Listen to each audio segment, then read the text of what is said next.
ഫിറോസ് വന്ന് ബുൾഡോസർ കൊണ്ടുവന്ന് ഈ വീട് ഇടിച്ച് തകർത്ത് പഴയതുപോലെ നിരത്ത് വന്നു.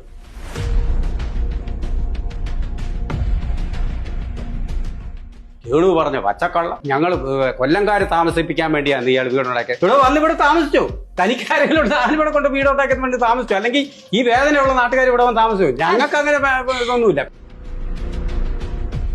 സുധിയുടെ അമ്മ ഇവിടെ താമസിക്കാമെന്ന് ഓർത്തെന്ന് ഇയാൾ. അങ്ങനെ ഓർത്താണ് ഈ പിള്ളേർക്ക് ഈ വീട് നാട്ടുകാർ പൈസ കൊടുത്തു. ഇങ്ങനെ സംസാരിച്ച ഈ ഫിറോസ് ആണ് ഇന്നിരുന്നുകൊണ്ട് രേണു കള്ളം പറഞ്ഞു, രേണു പച്ചക്കള്ളം പറഞ്ഞു, ഞാൻ ചുമന്നതാ.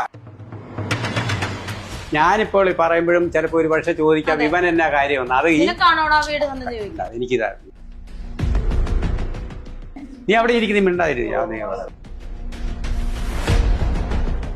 എല്ലാ ലോകരും ഈ ഫിറോസും മറന്നു പോകുന്ന ഒരു കാര്യമുണ്ട്. 5 വയസ്സ് കഴിഞ്ഞ ഒരു കുഞ്ഞിന്റെ കാര്യം ഇവരാരെങ്കിലും സംസാരിക്കുന്നുണ്ടോ? ആരവനെ സംരക്ഷിക്കും? അറിയാമോ? അവനെ ഞങ്ങൾ നാളെ പോകാം. ഈ കുഞ്ഞിനെ എവിടെ ഇട്ടിട്ട് പോകും? ഇങ്ങോട്ട് വരട്ടെ. ഈ ഫിറോസ് ഉൾപ്പെടെ വരട്ടെ, വന്നിവിടെ അവർക്ക് ഇഷ്ടപ്പെട്ടവരിവിടെ താമസിപ്പിക്കുക. ഈ 5.5 വയസ്സുള്ള കുഞ്ഞിനെ ആര് നോക്കും?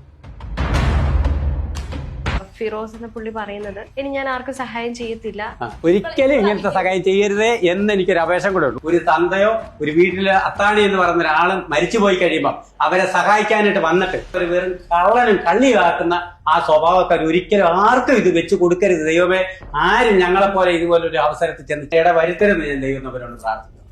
കാരണം അതിന്റെ വേദന ഞങ്ങൾക്കറിയാം. ഈ ഇരിക്കുന്ന സ്ഥലമുണ്ടല്ലോ, ലിവിംഗ് ഏരിയ, അവിടെ നിന്ന് എന്തായാലും വെള്ളം ഇങ്ങോട്ട് അടിച്ചു പോകും. സംശയമുള്ളൊരു മഴക്കാലത്ത് വന്നാൽ ഇവിടെ വന്ന് ഞാൻ കാണിച്ചു. രേണു സുധി പച്ചക്കള്ളം പറഞ്ഞു. ഞാൻ എന്തിനാണ് കള്ളം? എനിക്കിത് കള്ളം പറഞ്ഞിട്ട് ഒന്നും നേടാനാവില്ല. കട്ടി ഇവിടെ ഇരുന്നപ്പോ തന്നെ എന്താ വെച്ച് വെള്ളം എന്ന ചെറിയ മഴ പെയ്തപ്പോ അത് അനുഭവിച്ചതല്ലേ. ചെറിയ ഈ മുറിയിൽ ഈ സോഫയിൽ ഇരുന്ന് സംസാരിച്ചപ്പോഴല്ലേ വെള്ളം ദേഹത്തോട്ട് വീണ ആണോ? ഒരാണി നിങ്ങളുണ്ട് ഈ വീട്ടിൽ എവിടെ ഒരു കല്ലട തൂക്കാൻ ഒന്നും പറ്റത്തില്ല. ആണി അടിക്കാൻ പറ്റത്തില്ല.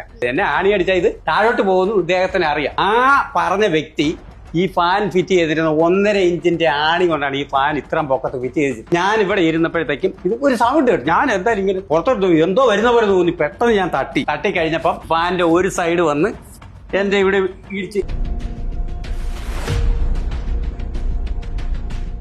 ഇദ്ദേഹത്തിനോട് ആര് പറഞ്ഞു? ഞങ്ങൾ ചെന്ന് പറഞ്ഞു ഇയാളെ ഒന്ന് പണിയാനായിട്ട്. എന്നിട്ട് ഈ കണ്ട കാര്യം ചെയ്തു വെച്ചിരിക്കുന്നു. നിങ്ങളൊന്ന് കാണണം. നിങ്ങൾക്കൊന്നും അറിയത്തില്ല. നാട്ടുകാർ മലയാളികൾ നിങ്ങൾ വന്ന് കാണണം. ഇതെന്നാ കാണിച്ചു വെച്ചിട്ട് കുമ്മായം കൊണ്ട് തേച്ച് വെച്ച് പുറം മൊത്തം പോയിക്കൊണ്ടിരിക്കുക. ഞാൻ ഒരു കള്ളമല്ലേ പറയുന്നത്. ഇയാൾ പറഞ്ഞ കള്ളം. രേണു നനഞ്ഞെന്ന് പറഞ്ഞിട്ടുണ്ട്. അവർക്ക് അറിയാവോ ഇത് എവിടെ ചോരുന്നത് എന്താന്ന്?